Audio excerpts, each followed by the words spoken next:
श्री असदुद्दीन ओवैसी जी।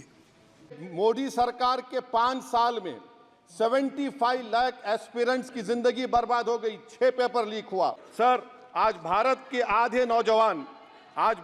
आधे नौजवान बेरोजगार हैं। बेरोजगारी का आलम यह है सर कि रशिया जा रहे हैं, वहां जाकर अपनी जानों को दे रहे हैं। बेरोजगारी का आलम यह है कि नरेंद्र मोदी रोजगार का कैंप चलाती है नौजवानों के लिए कि तुम इजराइल में जाकर काम करो। बीजेपी मुसलमानों की नफरत पर जीतती है, मुसलमानों के 90% ज्यादा वोट हासिल करते हैं, मगर फिर भी इस ऐवान के दरवाजे नहीं खुलते मुसलमानों के लिए, और सिर्फ 4% मुसलमान जीत कर आते हैं। मोहतरम चेयरमैन साहब, मैं आज इन लोगों की तरफ से बोल रहा हूं जो दिखते तो हैं, जिनके बारे में बात तो होती है मगर उनकी कोई नहीं सुनता। मैं उनके बारे में बोल रहा हूं जिनके बारे में वजीर आजम मोदी ने कहा था कि घुसपैठी है।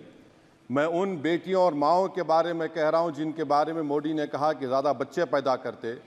मैं उन मासूम नौजवानों के बारे में कह रहा हूं जिनको मॉब लिंचिंग के ज़रिए मारा जा रहा है। मैं उन बेजुबान माँ और बाप के बारे में बोल रहा हूं जिनकी औलाद आज इस हुकूमत के गलत कानून के चक्कर में जेलों में सड़ रहे हैं। ये समाजी इंसाफ है सर कि 4% मुसलमान जीत कर आते हैं। ओबीसी समाज के एमपी अब अपर कास्ट एमपी के बराबर हो चुके हैं और 14% मुसलमान सिर्फ 4% जीत कर आते हैं। सर, 4 जून के बाद 6 मुसलमानों की मॉब लिंचिंग हुई। 11 घरों को मध्य प्रदेश में मोदी के बुलडोजर ने निस्तनाबूद कर दिया। हिमाचल प्रदेश में एक मुसलमान के दुकान को लूट लिया गया। इजराइल को 27 टन हथियार जा रहा है। 9 मिलियन भारत के लोग गल्फ में काम करते हैं, क्या असर पड़ेगा? 47,000 इजरायली फलस्तीनी मार चुके हैं। क्या है हमारी पॉलिसी सर, क्यों हथियार दे रहे हैं?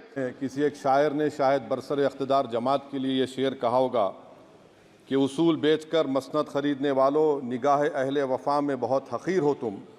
वतन का पास तुम्हें था न होगा कभी कि अपने हिर्स के बंदे हो, बेज़मीर हो तुम।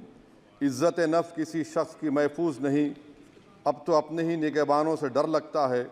डंके की चोट पे जालिम को बुरा कहता हूँ, मुझे सूली से न जिंदानों से डर लगता है।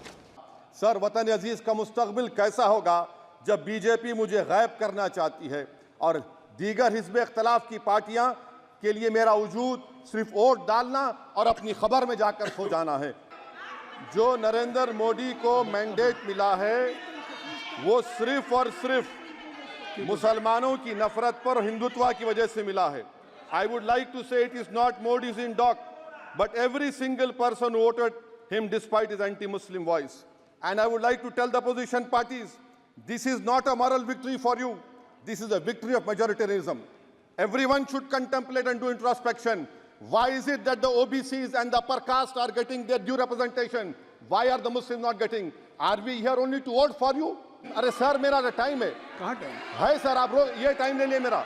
सर, मैं 2 मिनट दीजिए।